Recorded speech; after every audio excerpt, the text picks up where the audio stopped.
Lembram de 2020? Bons tempos. Parece que foi há uma eternidade, não é mesmo? O mundo basicamente decidiu apertar o botão soneca. Lembram daquelas imagens sinistras? Ruas vazias, aeroportos parecendo cidades fantasmas, lojas fechadas com tábuas. Era como se o tempo tivesse parado. Era como se alguém tivesse trocado nosso planeta agitado pelo cenário de um filme pós-apocalíptico. A sensação de desolação era palpável. Não estávamos enfrentando apenas uma crise de saúde global. Os hospitais estavam lotados, os profissionais de saúde exaustos. Não, era um colapso econômico completo também. Pequenos negócios fechando suas portas, restaurantes e cafés vazios. A economia foi colocada no gelo. Literalmente. As prateleiras das lojas estavam vazias, os shoppings desertos. Lockdowns e restrições se tornaram o novo normal. Máscaras e distanciamento social viraram parte do nosso dia a dia. Lembram de brigar por papel higiênico e álcool em gel? Era uma loucura. As pessoas estocavam como se o mundo fosse acabar. As cadeias de suprimentos foram pro beleléu. O comércio global despencou. Caminhões parados nas fronteiras, navios de carga vazios nos portos.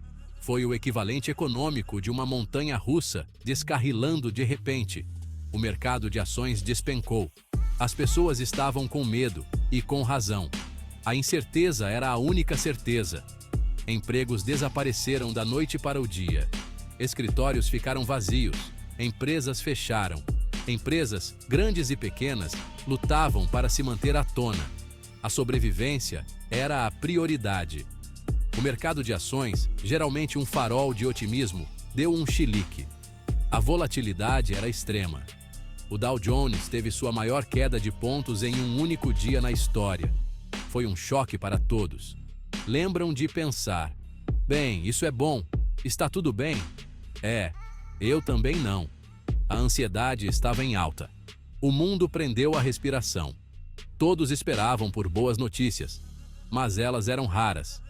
Estávamos olhando para o abismo de uma recessão global, como não víamos desde a Grande Depressão. A comparação era inevitável. O Fundo Monetário Internacional, FMI, chamou de a Grande Pandemia. E cara, eles não estavam brincando. A gravidade da situação era clara. A economia global encolheu impressionantes 3,3% em 2020. Um declínio sem precedentes. Foi a pior crise econômica desde a década de 1930.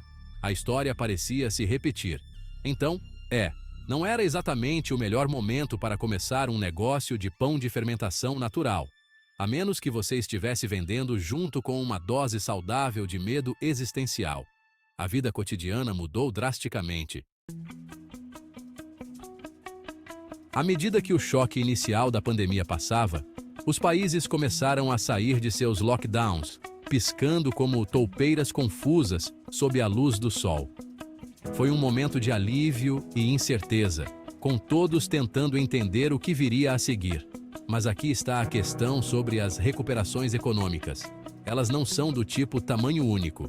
Cada país teve que encontrar seu próprio caminho, enfrentando desafios únicos e aproveitando suas próprias forças. Alguns países se recuperaram mais rápido do que um esquilo com um café expresso duplo. Eles conseguiram se adaptar rapidamente, implementando políticas eficazes e aproveitando suas infraestruturas robustas. Outros, digamos que eles estavam se movendo na velocidade de uma lesma em uma videoconferência. A falta de preparação e a resposta lenta às mudanças econômicas os deixaram para trás. A China, o epicentro inicial do surto, surpreendeu a todos com uma recuperação em forma de V. Eles não só conseguiram conter o vírus com relativa rapidez, mas também impulsionaram sua economia com vigor renovado. Eles conseguiram conter o vírus com relativa rapidez e frear sua queda econômica livre. A resposta rápida e eficaz foi crucial para evitar um colapso prolongado. No final de 2020, eles foram uma das poucas grandes economias a realmente crescer. O crescimento foi impulsionado por uma combinação de políticas governamentais e resiliência empresarial. Enquanto isso, os Estados Unidos apesar de injetar trilhões de dólares no problema, tiveram uma jornada mais turbulenta. A magnitude do impacto econômico foi enorme e a recuperação foi marcada por altos e baixos. Eles experimentaram uma recessão acentuada, seguida por uma recuperação forte, mas desigual. Certas indústrias e regiões se recuperaram mais rapidamente do que outras, criando um panorama econômico fragmentado. A Europa, lutando contra múltiplas ondas do vírus e uma resposta fragmentada, enfrentou uma recuperação mais lenta, em forma de U. A coordenação entre os países foi um desafio constante. Era como tentar pastorear gatos, cada um com sua própria agenda econômica. A diversidade das economias europeias significava que não havia uma solução única para todos. Os mercados emergentes e as economias em desenvolvimento, já enfrentando vulnerabilidades pré-existentes, foram os mais atingidos. A falta de recursos e infraestrutura adequada dificultou a resposta à crise. Eles lutaram com capacidade limitada de saúde, altos níveis de endividamento e falta de acesso a vacinas. Esses desafios exacerbados tornaram a recuperação ainda mais difícil e prolongada. Essa recuperação desigual, meus amigos, expôs as profundas desigualdades que existiam no mundo muito antes da pandemia decidir invadir a festa. As disparidades econômicas e sociais foram ampliadas, revelando fissuras profundas. Ela destacou as disparidades nos sistemas de saúde, redes de segurança social e acesso à tecnologia. A pandemia serviu como um espelho, refletindo as desigualdades que muitos preferiam ignorar. Foi um lembrete gritante de que, quando se trata de choques econômicos, não estamos todos no mesmo barco. As diferenças na capacidade de resposta e resiliência foram evidentes. Alguns de nós estão em iates de luxo, enquanto outros estão agarrados a destroços. A pandemia nos mostrou que a segurança econômica é um privilégio, não uma garantia. Lembram daqueles faroestes antigos em que a cavalaria chegava no último minuto para salvar o dia? Bem, diante do colapso econômico induzido pela pandemia, os governos de todo o mundo decidiram canalizar seu John Wayne interior. Eles sacaram seus talões de cheques e liberaram uma enxurrada de pacotes de estímulo, na esperança de sustentar suas economias e evitar uma depressão completa. Estamos falando de trilhões de dólares aqui, pessoal, o suficiente para fazer até mesmo o Silvio Santos corar. Esses pacotes de estímulo vieram em todas as formas e tamanhos. Houve pagamentos diretos a famílias, empréstimos e subsídios a empresas, benefícios de desemprego ampliados e isenções fiscais em abundância. O objetivo era simples: colocar dinheiro no bolso das pessoas, manter as empresas à tona e estimular a demanda. Funcionou? Bem, é complicado. Não há dúvida de que esses programas de gastos maciços ajudaram a amortecer o golpe da pandemia. Eles impediram um colapso econômico completo e forneceram um salva-vidas para milhões de pessoas que perderam seus empregos ou negócios.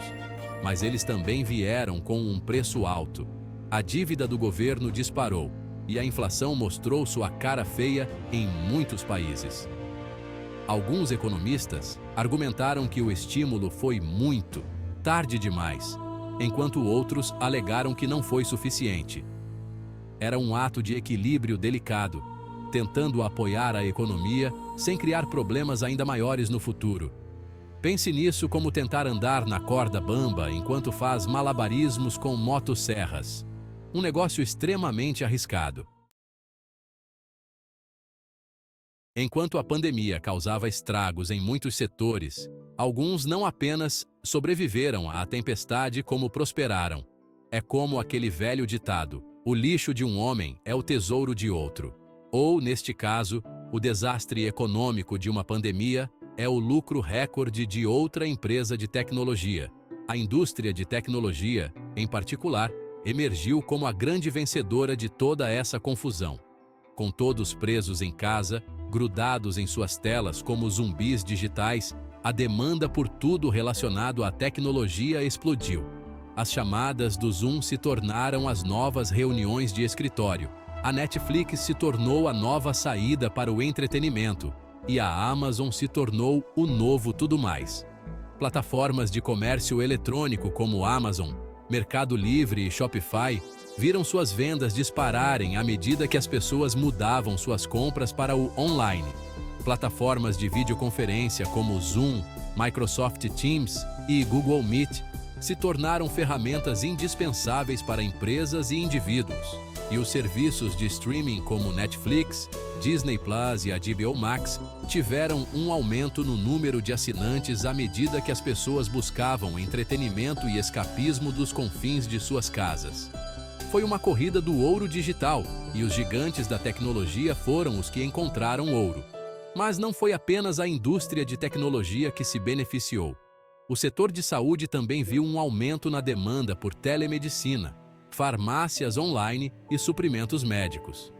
E a indústria de entrega de alimentos explodiu quando as pessoas optaram por receber suas refeições em casa, em vez de se aventurarem a ir a restaurantes.